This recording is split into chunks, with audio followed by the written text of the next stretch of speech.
James stared at the blinking red light on his cargo ship's control panel. In his 15 years of making supply runs between Earth and Mars, he had never seen this particular alert before. The signal was weak but steady, pulsing like a distant heartbeat in the vast darkness of space. "Computer, analyze signal," he commanded, running his fingers through his messy brown hair. 3 days into his routine cargo run, and now this mystery appeared. "Signal analysis complete," the computer responded in its flat voice. "Distress beacon detected. Non-standard frequency. Origin, approximately 47,000 kilometers, bearing 276 degrees. James drummed his fingers on the armrest of his pilot's seat. The smart thing would be to ignore it. Space was full of old signals and traps, but something about this one felt different. The beacon's unusual frequency suggested it wasn't from any known commercial or military vessel. He checked his cargo manifest. The medical supplies he was carrying to Mars weren't urgently needed for another 3 days. He had some time. "Computer, plot an intercept course," he ordered, "but keep us at a safe distance initially." The ship's engines hummed as it changed direction, heading deeper into the asteroid belt.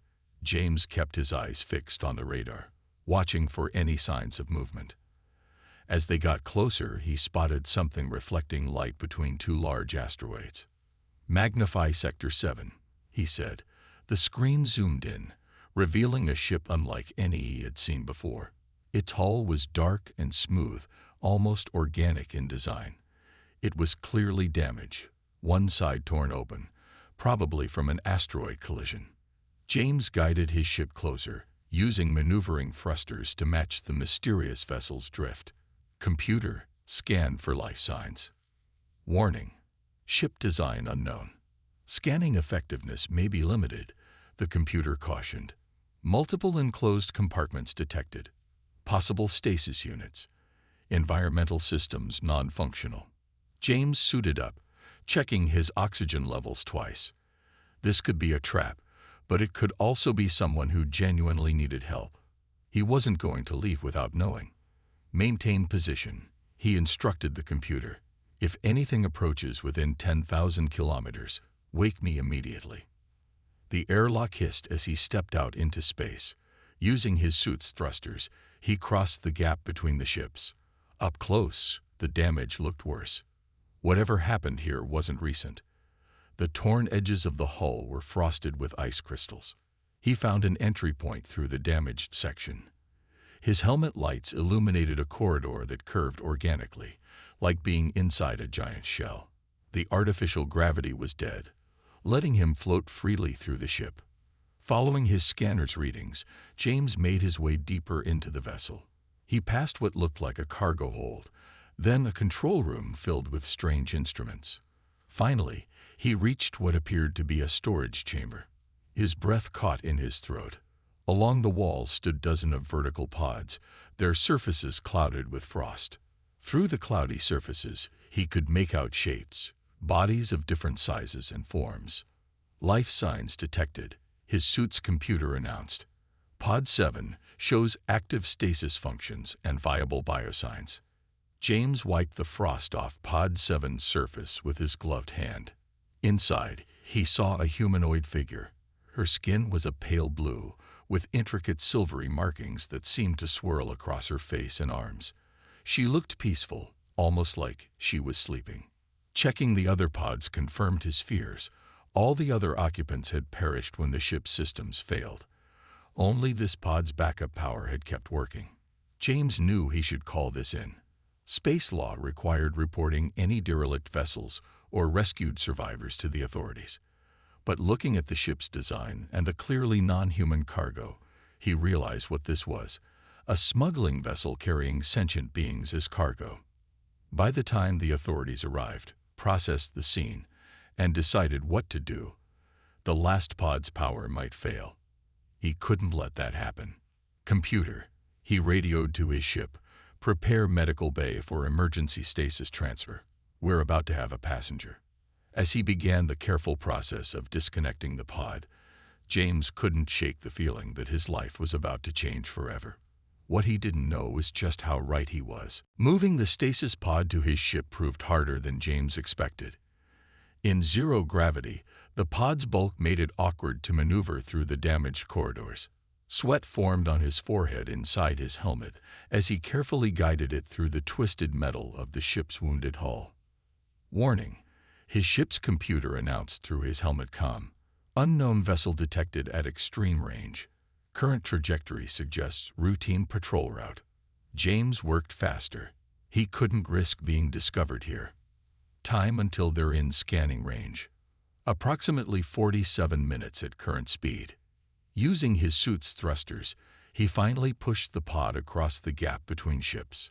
Once inside his cargo hold, he activated the artificial gravity. The pod settled with a gentle thud on the deck. Computer, begin emergency medical protocols, James ordered, removing his helmet. Run full bioscans and prepare for stasis wake-up sequence. While the computer worked, James studied the pod's control panel. The symbols were alien, but he recognized similar designs from other stasis units he'd seen. Working carefully, he began the wake-up process. The pod's surface cleared, revealing more of the woman inside. Her blue skin had a subtle shimmer to it, and the silvery markings he'd noticed earlier seemed to pulse faintly. Her features were surprisingly human-like, though more delicate, almost luminous. Stasis reversal at 60%, the computer reported. Subject showing normal life signs. Warning, biology contains unknown elements. Standard medical protocols may not be fully effective. The pod's cover slid open with a soft hiss. Cool mist spilled out across the deck. The woman's eyes fluttered open, revealing irises that sparkled like starlight. She gasped, trying to sit up. James held up his empty hands, trying to appear non-threatening. "You're safe," he said softly, though he knew she probably couldn't understand him. "I'm here to help." She spoke, her voice musical but her words incomprehensible. Her silvery markings glowed brighter as she looked around in confusion and fear. "Computer, activate Universal Translator, all known languages," James commanded. The woman tried to stand but stumbled, her legs weak from stasis. James caught her gently. She felt surprisingly light in his arms, and her skin emanated a subtle warmth. "Easy," he said. "You've been in stasis for a while. Take it slow." The computer spoke in various languages, trying to find one she might understand. The woman's eyes widened at one particular sequence of sounds, and she responded eagerly. "Partial translation match found," the computer announced. Language has similarities to trading dialect used in the Centauri sectors. Through broken phrases and gestures, they began to communicate. James learned her name wasn't pronounceable in human languages, but when he called her Rose because of her rose-like markings, she smiled and nodded in acceptance. Rose's eyes suddenly widened in alarm. She pointed at the other pods and spoke urgently. "The others didn't make it," James said softly, making a sleeping gesture, then shaking his head sadly. Her markings dimmed, and she lowered her head in what was clearly grief. "Warning," the computer interrupted. "Unknown vessel now within long-range scanning distance, detecting active scan patterns." Rose's head snapped up at the computer's warning tone. She grabbed James's arm, her fear obvious. The translator struggled to keep up as she spoke rapidly. "Hunters. Coming. Must hide," it managed to parse. James nodded. "Computer, power down all non-essential systems. Engage stealth protocols." He turned to Rose. "We need to move into the cargo holds. The medical supplies will help mask our life signs." She understood his gestures, if not all his words, and followed him. As they made their way deeper into the ship, James noticed her markings had dimmed to almost invisible, as if instinctively hiding. They crouched together in the darkness of the cargo hold, listening to the ship's systems power down around them. Rose's hand found his in the dark, squeezing it in fear or gratitude, perhaps both. James squeezed back gently, making a silent promise. Whatever was hunting her, whatever she was running from, he would protect her. He didn't understand why yet, but something told him this was more than just a rescue now. It was the beginning of something much bigger than both of them. James and Rose remained hidden in the cargo hold for what felt like hours. The only light came from Rose's markings, which gave off a faint silver glow whenever she moved. Finally, the computer broke the tense silence. Unknown vessel has passed beyond scanning range. No indication we were detected. James let out a breath he hadn't realized he was holding. Computer, restore normal power. As the lights came back on, he noticed Rose was shivering. Her species clearly didn't handle cold well. He took off his jacket and wrapped it around her shoulders. She gave him a grateful look, her markings brightening slightly. Ship is tracking 6 vessels entering the sector.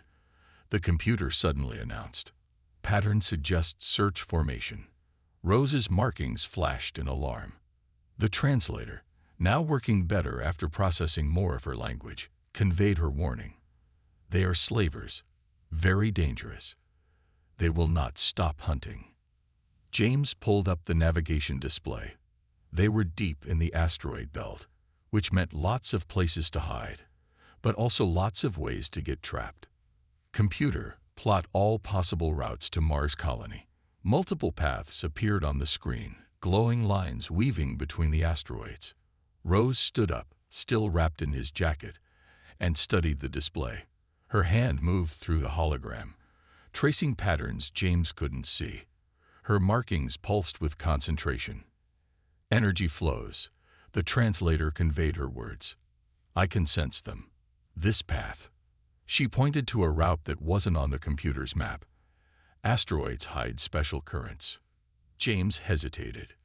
The route she indicated would take them dangerously close to several large asteroids, but if she could really sense energy patterns.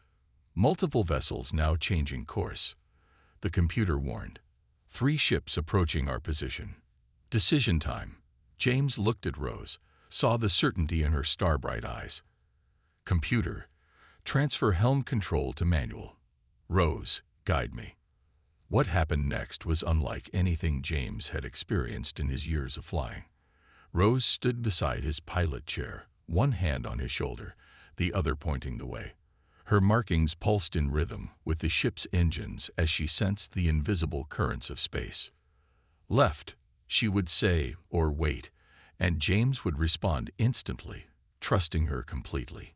The ship danced between asteroids, riding energy flows that made them move faster than should have been possible. 2 pursuing vessels have fallen behind, the computer reported. 1 vessel still maintaining pursuit. The remaining ship was good. Its pilot matched their moves, staying just within weapons range. A warning shot flashed past their hull. They're trying to disable us, James said through gritted teeth as he yanked the ship into a hard turn. Rose's markings suddenly flashed bright. There. She pointed at a massive asteroid tumbling slowly through space, strong current behind it. Very dangerous, but James understood. But they don't know about it. Computer, divert all power to engines and shields. The pursuing ship fired again as they headed straight for the asteroid. James could imagine what their hunters were thinking, that they had their prey trapped. At the last moment, Rose's markings blazed like starfire. Now, turn here. James pulled the ship hard to port. Rose's energy current caught them like a river, whipping them around the asteroid at impossible speed. Behind them, they heard the computer report weapons fire, but aimed at where they should have been, not where Rose's current had taken them. When they emerged on the other side, the pursuing ship was nowhere to be seen on their sensors. Computer, status of pursuit vessel. Pursuing vessel attempted to follow our trajectory. Impact with asteroid detected. They have fallen behind, showing signs of damage. Rose sagged in relief, her markings dimming to their normal soft glow. James caught her before she could fall, noticing how drained she looked. Using your senses like that, he said. It takes a lot out of you, doesn't it? She nodded weakly. The translator conveyed her tired words. Energy sensing is difficult. Need rest. James helped her to the small crew quarters. Sleep. You're safe now." As he turned to leave, her hand caught his. "Thank you," she said, this time in carefully practiced English, her first words in his language. James smiled. "Thank you too. We make a good team." As he returned to the bridge to plot their course to Mars, James knew that while they'd won this battle, the war wasn't over.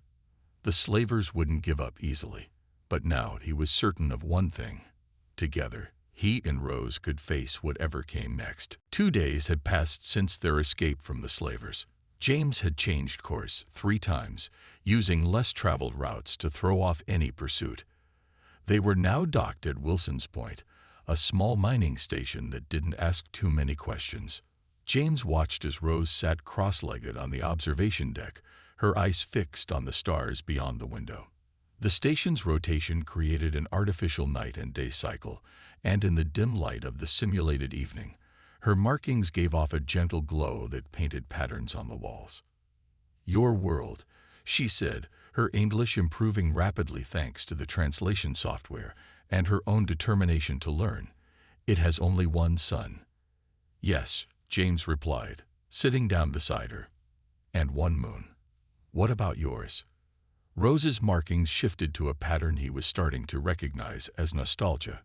3 suns, always light. "That is why my people." She gestured to her glowing skin. "We carry the light within us." James had been curious about her bioluminescence since they met. "Does it happen only when you feel things strongly?" She smiled, and her markings brightened in response. "Yes, we cannot hide feelings like humans. Our light shows truth in our hearts." That explained a lot. James had noticed how her markings would glow brighter whenever she looked at him, though he tried not to read too much into it. "Are you hungry?" he asked, changing the subject. "The station's food isn't great, but it's better than ship rations." Rose nodded eagerly. She had discovered she could eat most human foods, though some flavors affected her differently. They made their way to the station's small dining area, drawing curious but not hostile looks from the miners. As they ate, Rose asked about Earth, about human customs and families. James found himself sharing stories about his childhood in the Pacific Northwest, about the forests and oceans. "Trees that touch the sky," Rose said wonderingly. "On my world, everything is crystal. Beautiful, but—" She paused, searching for the right words. "No life like your forests." James noticed her markings had developed a new pattern while they talked, one he hadn't seen before. "Are you okay? Your markings are doing something different." Rose's cheeks darkened to a deeper blue, her species' version of a blush. "It is, among my people, this pattern. It means—" She switched to her language, which the translator interpreted as growing affection for another. Now it was James's turn to feel flustered. Before he could respond, the station's warning sirens began to blare. "Attention all residents," a voice announced. "Unregistered vessels approaching. Security protocols engage." Rose's markings paled with fear. "They found us." James grabbed her hand. "Not for long. I know a place." He led her through the station's maintenance corridors, areas he'd learned about during previous cargo runs. They emerged in a storage section filled with mining equipment. "The ore in these containers blocks most scans," he explained, helping her climb into a space between large mineral crates.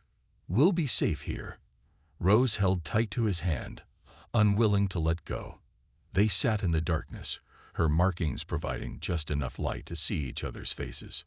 "James," she whispered, "if they take me—" "They won't," he interrupted firmly. "I promise." Her free hand touched his face gently. "My people believe when we share light with someone, we share soul." Her markings began to glow brighter, illuminating their hiding place with a soft silver radiance. "I want to share light with you." James felt his heart skip a beat. Even without understanding all the cultural significance, he knew this was an important moment. He covered her glowing hand with his own. "I may not have light to share," he said softly, "but I promise to protect yours." Her markings brightened until they almost looked like starfire, And in that moment, despite their differences, despite the danger lurking above, something profound passed between them. Something that transcended species and space. The warning sirens still blared, but neither of them heard them anymore. They had found something more important than safety, more vital than escape. They had found each other. The storage room's silence shattered as heavy boots stomped down the corridor outside. James and Rose pressed deeper into their hiding spot between the mineral crates. Her markings had dimmed to almost nothing, a survival instinct her people had developed over generations. Life signs detected in this sector, a rough voice called out.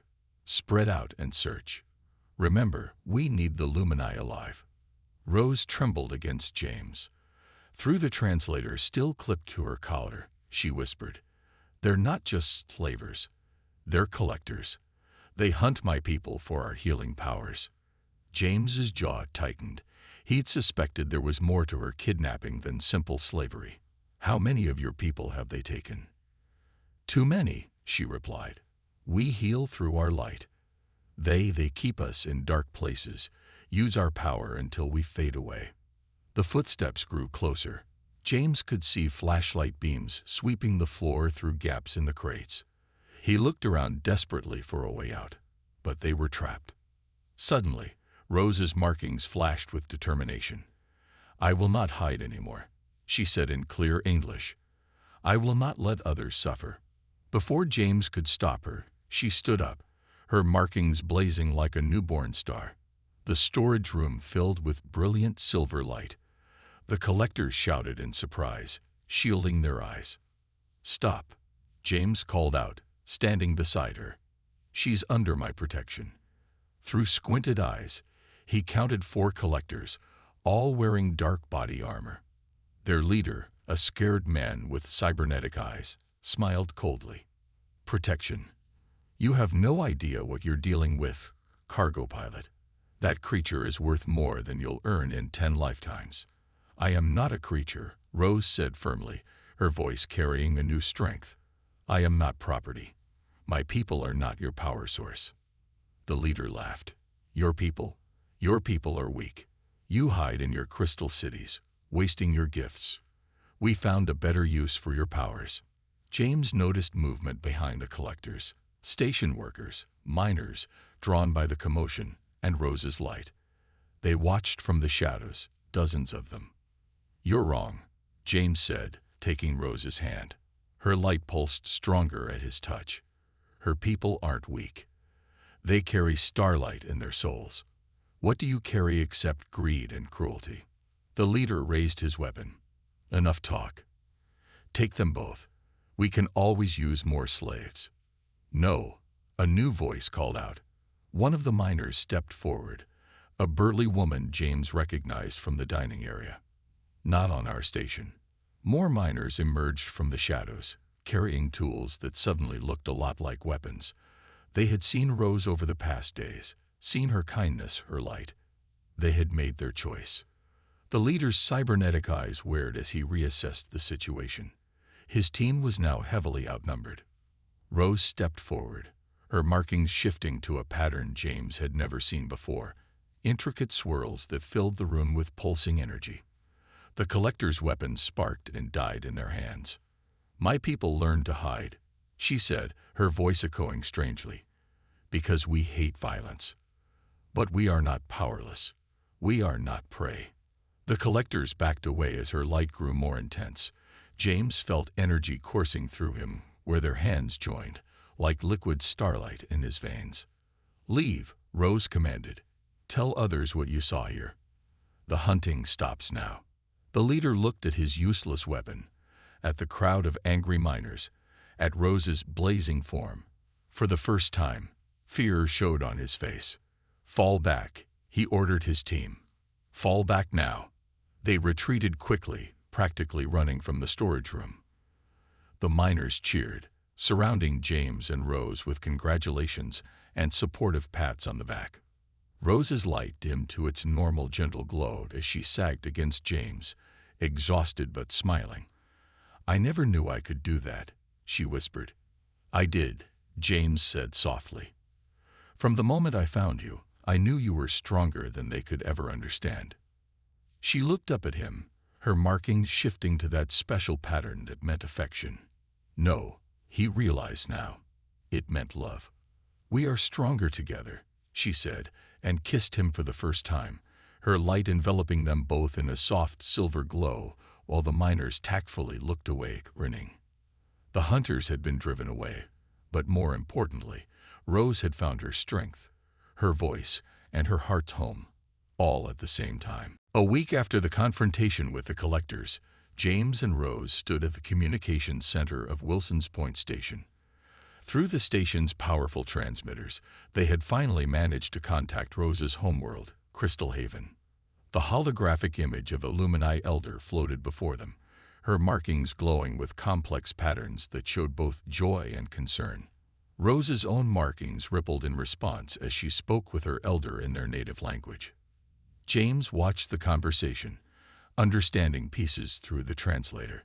The elder was overjoyed to find Rose alive. She had been one of many missing young healers. But when Rose explained her relationship with James, the elder's markings shifted to show worry. "My child," the elder said, now speaking in careful English for James's benefit, "you must return home. Our people need their healers. The crystal cities grow dim without enough light-bearers." Rose gripped James's hand tighter. "But the humans here need healers too," she replied. And her markings glowed with the pattern of love. "I have found my heart's light." The elder's image flickered as she studied James. "Human," she addressed him directly, "do you understand what it means to love Illumini? Our lives are bound to light. Without it, we fade. Your world has too much darkness." James stepped forward. "With respect, Elder, I've seen Rose's light grow stronger here, not weaker. Maybe what matters isn't how much darkness surrounds us, but how we face it together." Rose's markings brightened at his words. The elder noticed this, her own patterns shifting to show surprise. "It is true," Rose added. "When I share light with James, it doesn't drain me like the collectors did. It grows stronger." She touched her chest. "The love makes new light." The elder was quiet for a long moment, her markings swirling in deep thought. Finally, she spoke. "In our oldest stories, there is talk of light sharers, those who could create new light through love. We thought these were just tales." James watched as Rose's markings formed patterns he'd never seen before. The elder's markings responded with similar patterns, showing awe, he realized. "Perhaps," the elder continued, "this is why the universe brought you together. Our people have hidden our light for so long, we forgot it was meant to be shared. Does this mean?" Rose began hopefully. The elder's image smiled. "You may stay with your human, child, but promise me two things." "Anything," Rose said quickly. "First, you must visit home sometimes. Share your new light with your people. Show them there are more ways to live than hiding." Rose nodded eagerly. "And the second thing, teach your human our ways of healing. If your lights truly grow stronger together, then perhaps this is the beginning of a new path for both our peoples." James bowed slightly. "I would be honored to learn." The elder's markings glowed with approval. "Then you have my blessing. Let your shared light show others the way." After the transmission ended, Rose turned to James, her markings practically dancing with joy. "You would really learn our healing ways." "Of course," he said, pulling her close. "I want to understand every part of your world, your culture." He paused, gathering courage. "Because I want to spend my life with you." Rose's markings blazed so bright they cast shadows. "You mean?" James knelt down on one knee, the way humans had done for centuries. From his pocket, he pulled out a ring he'd asked the station's craftsman to make, a band of silver with tiny crystals that caught and reflected Rose's light. "On Earth, we give rings to show our commitment," he explained. "Will you marry me, Rose? Will you share your light with me forever?" Tears like liquid starlight rolled down Rose's cheeks as her markings created a pattern he'd never seen before, one that seemed to combine love, joy, and forever all at once. Yes, she whispered in English, then repeated it in her own language, her light surrounding them both in a warm glow. As they embraced, James knew their life together wouldn't be easy. There would be challenges, cultural differences to navigate, and maybe even more battles to fight. But they would face it all together, their shared light growing stronger with each passing day. Sometimes the greatest adventures, he realized, begin with a simple distress signal in the depths of space. The great crystal hall on Rose's homeworld sparkled with light from 1,000 lumini, gathered for the first ever human lumini wedding. James stood at the center of the hall, wearing a traditional Earth suit modified with crystal accents that caught and reflected the ambient light. His parents, who had traveled all the way from Earth, sat in the front row. His mother was wiping tears from her eyes while his father watched everything with wonder. Around them, the crystal walls of the hall seemed to pulse with the collective joy of the gathered lumini. "Never thought I'd see my son marry on another world," his father whispered to his mother. "But look how happy he is." The music began, a blend of Earth wedding music and the light songs of the lumini.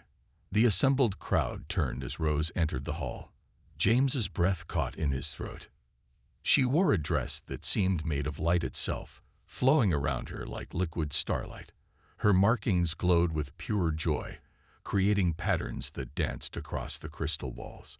In her hair, she wore the earth flowers she'd been named after, real roses, carefully transported from Earth. The elder who had given them her blessing stood ready to perform the ceremony.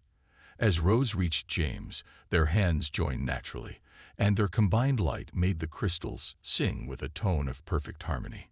Today, the elder spoke in both English and lumini. "We witness more than a union of two beings. We witness the joining of two worlds, two ways of seeing the universe." James and Rose had written their own vows, combining traditions from both their cultures. James spoke first. "Rose, when I found you among the stars, I thought I was just answering a distress signal. Instead, I found the other half of my soul. I promised to be your partner in all things, to help your light shine brighter, and to face whatever darkness comes our way together." As he spoke, he placed the ring on her finger, now enhanced by lumini craftsmen, to glow softly with its own inner light.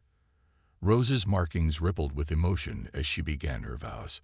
"James, my heart's light, you taught me that true strength comes not from hiding our light, but from sharing it.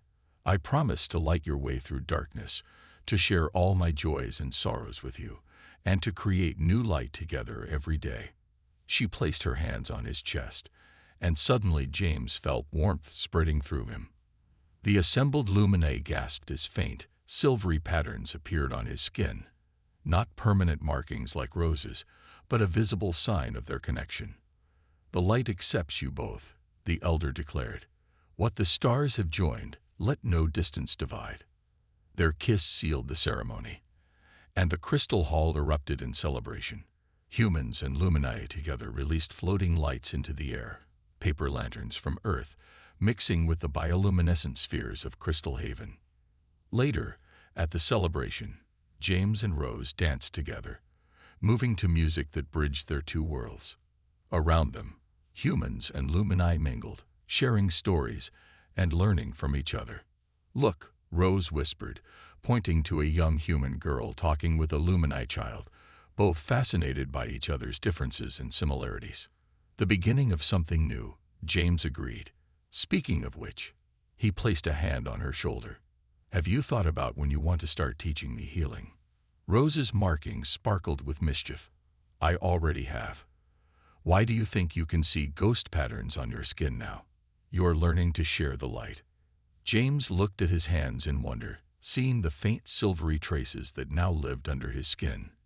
"Does this mean?" "It means," she said softly, "that our children will carry both our lights." Her markings showed the pattern for love, hope, and future all at once. James pulled her closer as they danced.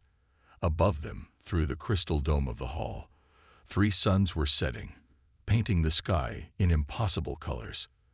But the most beautiful light came from within the hall itself, humans and lumini together, creating something new and wonderful. "I love you," He whispered in her language, his pronunciation perfect after months of practice. "I love you," she replied in English, her markings glowing like stars.